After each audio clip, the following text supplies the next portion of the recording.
Welcome to the stage, Mr. Austin Hackett.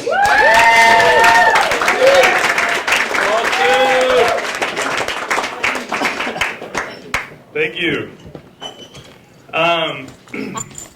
So it's a big month for me. I finally graduated medical school. Thank you. So I'm a real doctor now, which just means that my friends think it's entirely appropriate to text me pictures of their rashes, regardless of location. And I always tell them the same thing. I give them the classic doctor response. I say, it doesn't look too serious, it'll get better soon, and here's some Oxycontin to help you through it. So medicine's an interesting profession. It's the only profession outside of politics, I think, that where you can violate people multiple times, take their money, and then expect them to thank you when you're done. But like I said, I just finished medical school. A big part of medical school training is you do rotations in different specialties with different doctors. And my favorite doctor that I worked with was this pediatrician on the Upper East Side. And this guy was a saint. And he had to be, because he worked with the most difficult population of all. Rich white moms. Terrifying.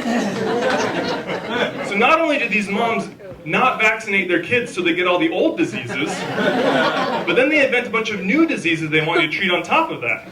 So for example, we had this mom come in, and she told us that her kid had inattentive ADHD with Tourette's, impulsive behavior, and sugar withdrawals. And she wanted some medication that would stop her kid from swearing and biting his teacher. Now, outside of the Upper East Side, this is just known as being a spoiled little dick. And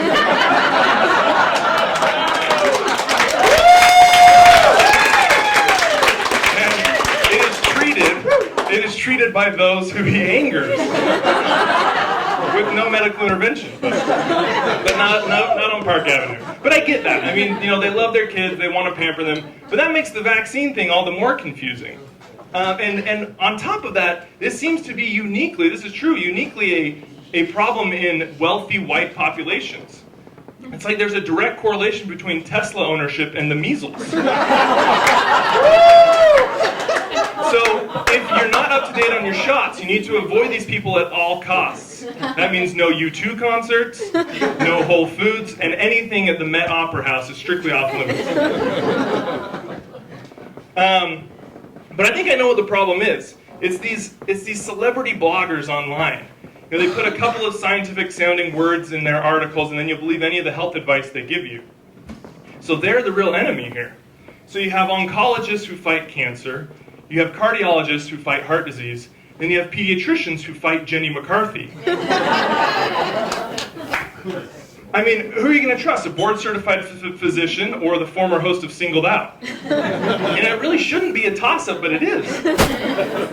Now, in all fairness to Jenny, she does make a couple of good points.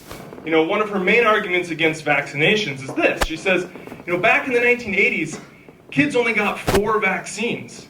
And since that time, that number has tripled. It's scary. Apparently she never heard that we discovered more than 4 diseases. Which is shocking because you think she would have learned that very quickly living in the Playboy Mansion. So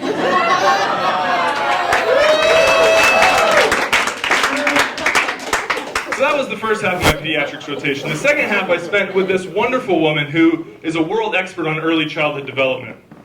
Now, she wanted us to get some experience observing kids and how they socialize with other children. And so she gave us this assignment to go watch kids at a playground.